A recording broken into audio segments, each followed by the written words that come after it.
प्रधानमंत्री नरेंद्र मोदी आज मणिपुर और त्रिपुरा के दौरे पर हैं। इम्फॉल पहुंचने पर मणिपुर के मुख्यमंत्री एन वीरेन्द्र सिंह ने प्रधानमंत्री नरेंद्र मोदी का स्वागत किया। प्रधानमंत्री नरेंद्र मोदी यहां पर आयोजित कार्यक्रम में 4800 करोड़ रुपए से अधिक की 22 परियोजनाओं का उद्घाटन और शिलान्यास करेंगे। इस दौरान पीएम मणिपुर में 13 परियोजनाओं का शुभारंभ करने के साथ 9 अन्य परियोजनाओं की आधारशिला रखेंगे। पीएमओ ने बताया कि मणिपुर में वे 1850 करोड़ रुपए लागत वाले 13 प्रोजेक्ट का उद्घाटन करेंगे और 2950 करोड़ से शुरू होने वाले 9 प्रोजेक्ट की आधारशिला रखेंगे। त्रिपुरा में वे महाराज वीर विक्रम एयरपोर्ट की नई एकीकृत टर्मिनल इमारत का उद्घाटन करेंगे और 2 महत्वपूर्ण विकास योजनाओं की शुरुआत भी करेंगे। अगली खबर, all India Muslim personal law board ने सूर्य नमस्कार के कार्यक्रम का विरोध किया है। मुस्लिम पर्सनल लॉ बोर्ड के महासचिव मौलाना खालिद सैफुल्लाह रहमानी ने बयान जारी कर कहा कि भारत एक धर्मनिरपेक्ष राष्ट्र है। यहाँ पर बहुसंख्यक समुदाय के रीति रिवाज और पूजा पद्धति को सभी धर्मों के ऊपर थोपा नहीं जा सकता है।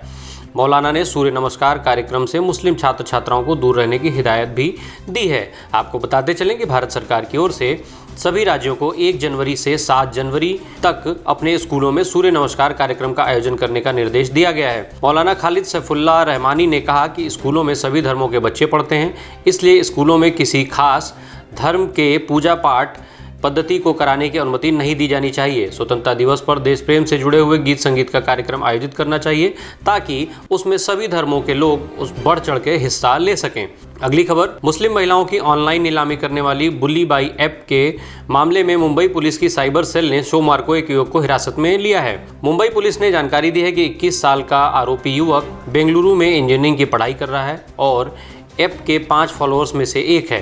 अब पुलिस उसे मुंबई ला रही है।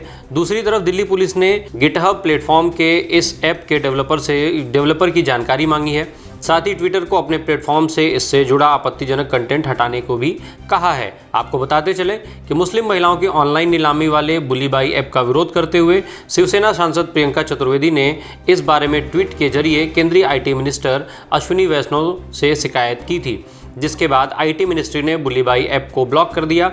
इतना ही नहीं, खुद आईटी मिनिस्टर वैष्णव ने शनिवार देर रात प्रियंका को रिप्लाई करते हुए ऐप को ब्लॉक करने की जानकारी भी दी थी। अगली खबर, बीते कुछ दिनों से लगातार चल रही आयकर विभाग की छापेमारी रुकने का नाम नहीं ले रही है। एसीई ग्रुप के मालिक अजय चौधरी के यहाँ आज तड़के आयकर विभाग की छापेमारी हुई। यह छापेमारी दिल्ली, नोएडा, आगरा, मुंबई समेत उनके 40 ठिकानों पर चल रही है। अजय चौधरी दिल्ली एनसीआर के बड़े बिल्डर माने जाते हैं और साथ ही साथ उन्हें अखिलेश यादव का करीबी बताया जाता है। एसीई ग्रुप दिल्ली एनसीआर में बड़े बिल्डरों में गिना जाता है और उनका कई शहरों में प्रोजेक्ट भी चल रहा है। अगली खबर, एनआईए ने कर्नाटक में कांग्रेस के पूर्व विधायक बीएम इदिनब्बा की एक रिश्तेदार को आतंकी संगठन इस्लामिक स्टेट आईएसआईएस के लिए भारत से भर्ती और प्रचार के मामले में गिरफ्तार किया है। एनआईए ने बयान जारी कर बताया कि कर्नाटक पुलिस के सहयोग से महिला आरोपी को सोमवार को बेंगलुरु में पकड़ा गया। इसे लेकर पिछले साल मार्च में केस दर्ज किया गया था।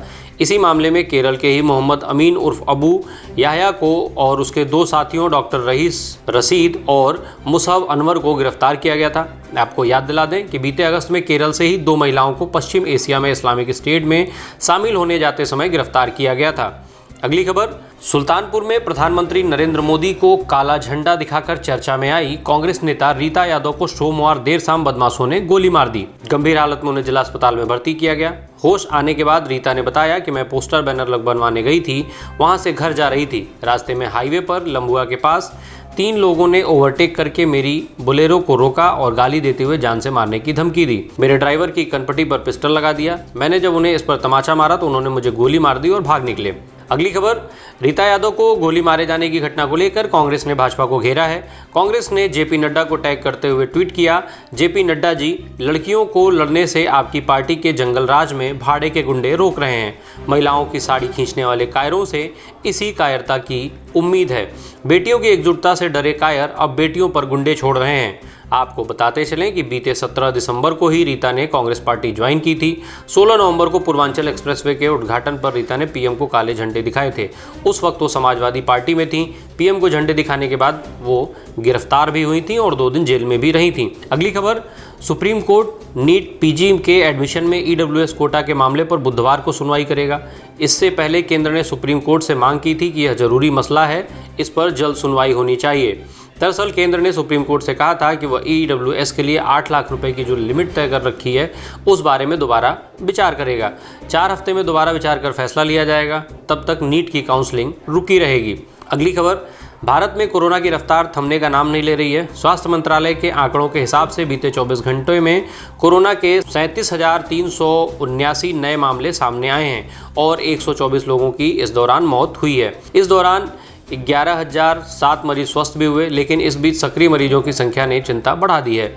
देश में अब सक्रिय मरीजों की संख्या 1,71,08,30 हो गई है, जो कि चिंताजनक है। देश में दैनिक संक्रमण दर 3.24% हो गई है। वहीं अब तक कुल मृतकों की संख्या 4,82,017 हो गई है, जबकि स्वस्थ होने वाले मरीजों की कुल संख्या की बात करें तो लगभग 3,43,06,414 मरीज अब तक स्वस्थ हो चुके हैं। देश में कुल वैक्सीनेशन का आंकड़ा जो है वो 146 करोड़ को अब पार कर चुका है। अगली खबर ओमिक्रॉन की। स्वास्थ्य मंत्रालय के अनुसार देश में ओमिक्रॉन संक्रमितों की कुल संख्या बढ़कर 1892 पहुंच गई है। 568 मामलों के साथ महाराष्ट्र पहले स्थान पर बना हुआ है। वहीं 382 मरीजों के साथ दिल्ली दूसरे स्थान पर है। 185 मामलों के साथ केरल तीसरे स्थान पर है। ओमिक्रॉन के 1892 मरीजों में से 766 मरीज रिकवर हो गए हैं। आपको याद दिला दें कि भारत में ओमिक्रॉन की एंट्री 2 दिसंबर को हुई थी और करीब 1 महीने में ही केसेज बढ़कर 1900 के पास पहुंच गए हैं। अगली खबर, दिल्ली के मुख्यमंत्री अरविंद केजरीवाल को कोरोना हो गया है। केजरीवाल ने ट्वीट कर इसकी जानकारी दी है। संक्रमण का पता चलने पर उन्होंने खुद को क्वारंटाइन कर लिया है। अरविंद केजरीवाल पंजाब और उत्तराखंड में आम आदमी पार्टी के लिए चुनाव प्रचार कर रहे हैं। सोमवार को केजरीवाल ने देहरादून में रैली की थी। इस दौरान उन्होंने मास्क नहीं पहना था। केजरीवाल ने अपने ट्वीट में लिखा कि उन्हें संक्रमण के हल्के लक्षण हैं और फिलहाल वे घर में ही क्वारंटाइन हो गए हैं। केजरीवाल ने अपने संपर्क में आने वाले लोगों से जांच कराने की अपील की है। अगली खबर, पंजाब में कोरोना के बढ़ते खतरे को देखते हुए राज्य सरकार ने नई गाइडलाइन जारी की है। इसके तहत फुली वैक्सीनेटेड लोगों को ही दफ्तर जाने की अनुमति होगी। इसमें सरकारी और प्राइवेट दोनों दफ्तर शामिल हैं। बार, सिनेमा हॉल, मॉल, रेस्तरां और स्पा को 50% कैपेसिटी के साथ चलाने का आदेश दे दिया गया है। इसके लिए कर्मचारियों को भी वैक्सीन की दोनों डोज लगी होना जरूरी है। वहीं राज्य में रात 10 बजे से सुबह 5 बजे तक नाइट कर्फ्यू भी लगा दिया गया है। अगली खबर, देश भर में कोरोना के मामले तेजी से बढ़ रहे हैं, लेकिन सबसे चिंता की बात यह है कि इस बार बड़ी संख्या में डॉक्टर भी कोरोना पॉजिटिव हो रहे हैं। पटना के NMCH में लगातार डॉक्टरों के संक्रमित होने के मामले सामने आ रहे हैं। यहां अब तक 168 केस सामने आ चुके हैं, जबकि उत्तर प्रदेश की राजधानी लखनऊ में स्थित मेदांता हॉस्पिटल में मेडिकल स्टाफ के 25 लोग संक्रमित हुए हैं।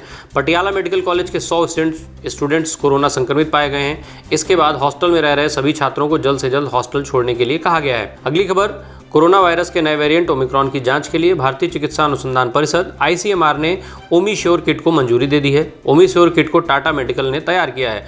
बताते चलें कि ICMR की तरफ से ये मंजूरी बीते 30 दिसंबर को ही मिल गई थी, लेकिन इसकी जानकारी आज सामने आई है। ओमिश्योर टेस्ट किट अन्य RT-PCR और RT की जो दूसरी टेस्ट किट है वैसे ही काम करेगी। इस किट से जांच के लिए भी नाक या मुंह से स्वाब लिया जाएगा, फिर केवल 10 से 15 मिनट में जांच की फाइनल रिपोर्ट आ जाएगी। इससे पहले देश में ओमिक्रॉन वेरिएंट के संक्रमण की जांच के लिए अमेरिकी कंपनी थर्मो फिशर की मल्टीप्लेक्स किट का इस्तेमाल किया जा रहा था। अगली खबर, शेयर बाजार से। बाजार में साल के दूसरे दिन भी आज तेजी है। बॉम्बे स्टॉक एक्सचेंज BSE का सेंसेक्स 208 पॉइंट की बढ़त के साथ 59,391 पर कारोबार कर रहा है। इसके 30 शेयर्स में से केवल 4 गिरावट में है। आज सेंसेक्स 160 पॉइंट्स ऊपर 59,343 पर खुला था। 26 स्टॉक बढ़त में कारोबार कर रहे हैं। बढ़ने वाले प्रमुख शेयर में NTPC, power grid, Mahindra and Mahindra, Maruti, Bajaj finance हैं। इसके साथ ही Bajaj Finserv, ITC, Axis bank, Tata steel और नेस्ले भी बढ़त में काम कर रहे हैं। गिरने वाले स्टॉक में HDFC बैंक, HCL टेक और अल्ट्राटेक सीमेंट हैं। इनमें 1% से कम की गिरावट है। सेंसेक्स में 450 शेयर अपर सर्किट में है और 64 लोअर सर्किट में कारोबार कर रहे हैं। उधर नेशनल स्टॉक एक्सचेंज का निफ्टी 90 पॉइंट्स बढ़त के साथ 17,715 पर कारोबार कर रहा है। इसके 50 शेयर में से 40 बढ़त में और 10 गिरावट में कारोबार कर रहे हैं।